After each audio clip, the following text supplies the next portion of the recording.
कहावत है देहात में, खिसियानी बिल्ली खंभा नोचे। ये कांग्रेस वाले को जनमत का सम्मान करना चाहिए।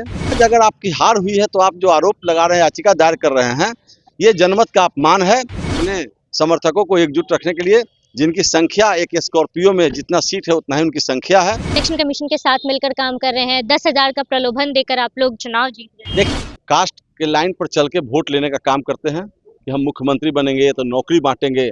तो लोभ प्रलोभ में कहीं ना कहीं कुछ ज्यादा लोग उनके पक्ष में चला गया। इकोनॉमिक्स का ज्ञान तो है नहीं और उनके दल में भी किसी को नहीं है, लगता है। बिहार चुनाव के परिणामों के बाद विपक्ष ने खटखटाया हाईकोर्ट का दरवाजा। नमस्कार, मघी न्यूज देख रहे हैं आप, मैं संजना आपके साथ। बिहार में एनडीए की प्रचंड जीत के बाद अब कांग्रेस के 6 विधायक प्रत्याशियों ने हाईकोर्ट में याचिका दर्ज कराई है कि जो जीत हुई है भाजपा की, उसके साथ इलेक्शन कमीशन का कुछ न कुछ मिलान था। इलेक्शन कमीशन पे आरोप लगाया है, इलेक्शन कमीशन के खिलाफ याचिका दर्ज कराई है। मुद्दे पे बातचीत करने के लिए हमारे साथ भाजपा नेता सतीश यादव सर हैं। सर, पहले तो स्वागत है आपका भी स्वागत है, धन्यवाद आपको जी। आज कांग्रेस के 6 प्रत्याशी पहुंचे हैं हाईकोर्ट याचिका दर्ज खिलाने इलेक्शन कमीशन के खिलाफ। एक कहावत है देहात में, खिसियानी बिल्ली खंभा नोचे। ये कांग्रेस वाले को जनमत का सम्मान करना चाहिए। आपका बिहार का बेस समाप्त हो चुका है। जब आपकी बुरी तरह हार हुई है तो आप हाईकोर्ट में याचिका दायर करने जा रहे हैं चुनाव आयोग के खिलाफ। चुनाव आयोग एक निष्पक्ष संस्था है और 55-60 सालों तक आप राज किए हैं, सत्ता में रहे हैं, तो यही चुनाव आयोग के चुनाव कराने पर आप रहे हैं। तो आज अगर आपकी हार हुई है तो आप जो आरोप लगा रहे हैं, याचिका दायर कर रहे हैं, ये जनमत का अपमान है। और अपने समर्थकों को गुमराह करने के लिए कि हम आयोग के खिलाफ गए हैं, आयोग के चलते मैं हारा हूँ चुनाव, कभी ईवीएम पर आरोप लगाते हैं, कभी प्रशासन पर आरोप लगाते हैं, और जहां वो जीतते हैं वहां का प्रशासन ठीक रहता है, वहां का ईवीएम ठीक रहता है, वहां वो याचिका दायर नहीं करते हैं। तो ऐसी बात नहीं है। वो अपने समर्थकों को एकजुट रखने के लिए, जिनकी संख्या एक स्कॉर्पियो में जितना सीट है उतना ही उनकी संख्या है, अब उससे घबराए हुए हैं कि हमारा बेस और घट न जाए, हमारा विधायक भी कहीं टूट न जाए, क्योंकि हर विधायक चाहता है कि हमारे क्षेत्र का विकास हो। तो इस नाते भी उनको डर लग रहा है कि हमारा विधायक कहीं सत्ताधारी दल की तरफ चला न जाए विकास के लिए। और हम लोग तो विकास में जो इंटरेस्ट लेते हैं, हम उनका स्वागत भी करते हैं। हम विकास के प्रति प्रतिबद्ध हैं। हम चाहते हैं कि हमारा बिहार विकसित बिहार की श्रेणी में खड़ा हो। बिहार में जो आमूलचूल परिवर्तन आप देख रहे हैं 20-25 वर्षों में, नीतीश जी के नेतृत्व में, एनडीए के नेतृत्व में जो बिहार में भारी बदलाव आया है, उसी का परिणाम है कि आज भारी बहुमत के साथ एनडीए सत्ता में पुनः आई है। और भाजपा महागठबंधन Rajad, Congress, CPI, CPML, VIP का जमानत जब्त हुआ, एक तरह से सुपरा साफ हो गया है। तो अपनी कमी को छिपाने के लिए आयोग के खिलाफ याचिका दायर करने गए हैं। इसकी मैं निंदा करता हूं। उनको सुझाव देना है तो सुझाव दे। आयोग को सुझाव देना चाहिए कि कैसे निष्पक्ष मतदान हो, कैसे ज्यादा से ज्यादा मतदान हो। क्या बात है कि शहर में मतदान 30%, 40% होते हैं, देहात में 80-90 तक जाते हैं। तो कहीं कमी है तो उसका सुझाव देना चाहिए कि उस कमी को दूर करें, ताकि लोगों में मतभेद न हो। चुनाव के बाद जो टेंशन होता है वो टेंशन नहीं हो। लेकिन परिणामों के बाद लगातार आप लोगों पे आरोप जारी है। आरोप लगाया जा रहा है कि आप लोग इलेक्शन कमीशन के साथ मिलकर काम कर रहे हैं। 10,000 का प्रलोभन देकर आप लोग चुनाव जीत रहे हैं। देखिए, 10,000 का प्रलोभन नहीं है। माननीय नीतीश कुमार जी महिलाओं को सशक्त करने के लिए जीविका का गठन किया, और जीविका दीदी को मजबूत करने के लिए, अपने पैरों पर खड़ा होने के लिए, आर्थिक रूप से सुदृढ़ होने के लिए, उनको बिजनेस करने के लिए, छोटा मोटा उद्योग धंधा लगाने के लिए, बिजनेस करने के लिए उनको 10,000 रुपया दिया गया है। और वो बिजनेस करेंगे, उसकी समीक्षा होगी और 2 लाख मिलेगा उनको।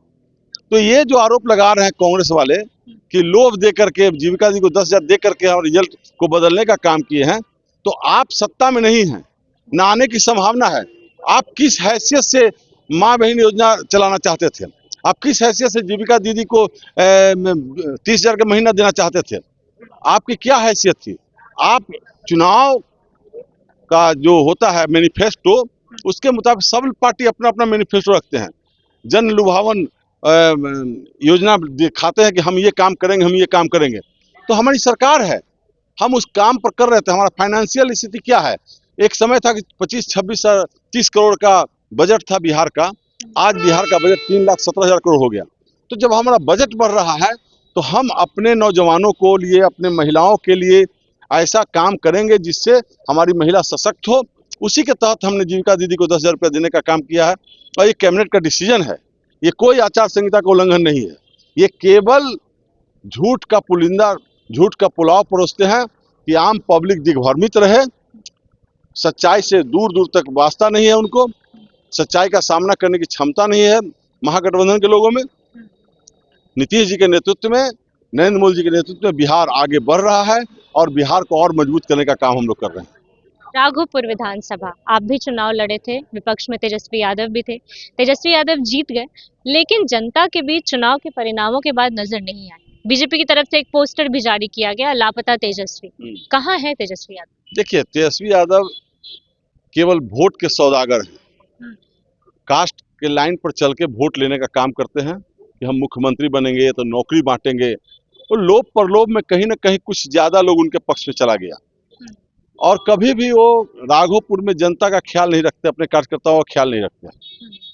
लेकिन एक जो कास्ट का जो साइकोलॉजी है उसमें वो अपने मतदाताओं को घेर लेते हैं, हिप्नोटाइज कर लेते हैं कि मैं मुख्यमंत्री बनूंगा, मैं फलाने तारीख को शपथ ग्रहण कर रहा हूं, मैं नौकरी दूंगा, मैं 5 लाख शिक्षकों का नौकरी दिया, डिप्टी हर घर सरकारी नौकरी देंगे।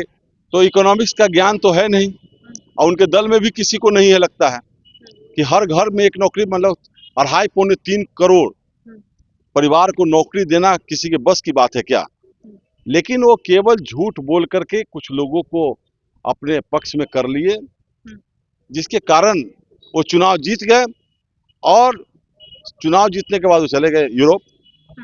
विधानसभा चलते हुए, विधानसभा का छोड़ करके तो टूर करने के लिए चले गए, पूरे परिवार के साथ यूरोप चले गए। ये प्रदर्शित करता है कि वो राजनीति में अपरिपक्व है। उनको सामना करना चाहिए। विपक्ष की एक भूमिका होती है, विपक्ष के नेता के रूप में जो समस्याएं हैं उसको उठाने का काम वो करते हैं। लेकिन वो अपने समर्थकों को कहते कि 1 करोड़ से ऊपर हमको मतदाता हमारे साथ हैं, उनको असहाय छोड़ दिए हैं। लेकिन मैं उनको बताना चाहता हूं कि बिहार सरकार सबका साथ सबका विकास और न्याय के साथ विकास में विश्वास रखती है। हम सबको साथ लेकर के चल रहे हैं, हमारी पार्टी सबको साथ लेकर चल रही है। इसलिए वो जहां जाना है जाए। जब राघोपुर में बाढ़ का समय आता है, कटाव का समय आता है, तो ये लोग कभी मरीन ड्राइव पर डांस सीखते हैं, कभी दिल्ली चले जाते हैं, कभी कलकत्ता चले जाते हैं, कभी मॉरिशस चले जाते हैं। इनको न विकास से मतलब है, न बिहार के विकास से मतलब है, न बिहार की जनता से मतलब है। केवल वोट लेने से मतलब है। वोट लेते हैं और ये फिर अपना काम में लग जाते हैं। एक आखिरी सवाल लेंगे सर। आप लोग राजद पे परिवारवाद का आरोप लगाते हैं। अब आपके ही घटक दल के लोग, आपकी ही पार्टी के, आपके तमाम घटक दल के लोग एक दूसरे पर आरोप लगा रहे हैं। जीतन राम मांझी उपेंद्र कुशवाहा पे आरोप लगा रहे हैं कि सबसे बड़ा परिवारवाद तो उनमें ही है। बेटा भी मंत्री, सब लोग विधायक और राज्यसभा से भी हैं। अब उनको और क्या चाहिए? उनके पास तो सब है। भारतीय जनता पार्टी परिवारवाद में विश्वास नहीं करती है। जो काम करने वाले लोग हैं, जो कर्मठ लोग हैं, देखिए अभी नितिन नवीन जी, कोई सपना में भी नहीं सोचा होगा कि नितिन नवीन जी राष्ट्रीय कार्यकारी अध्यक्ष हो सकते हैं। उनमें टैलेंट देखा गया है। लगातार 5-6 बार से विधायक रहे हैं पटना पश्चिमी बांकीपुर से, और उनके क्षमता को देखते हुए शीर्ष नेतृत्व ने उनको राष्ट्रीय कार्यकारी अध्यक्ष बनाया। बिहार में भी जिनमें टैलेंट है उनको आगे बढ़ाने का काम करते हैं। परिवारवाद का आरोप हम लोग पर इसलिए नहीं लग सकता है कि हमारे जो परिवार के लीडर हैं, उनका अगर बेटा बेटी है तो 5 साल 10 साल 15 साल पार्टी के लिए काम करता है, पार्टी के लिए खून पसीना एक करता है। उसके बाद उसके टैलेंट को, क्षमता को देखते हुए पार्टी उन्हें कुछ दायित्व देती है। लेकिन ये काम विपक्षी नहीं करते हैं।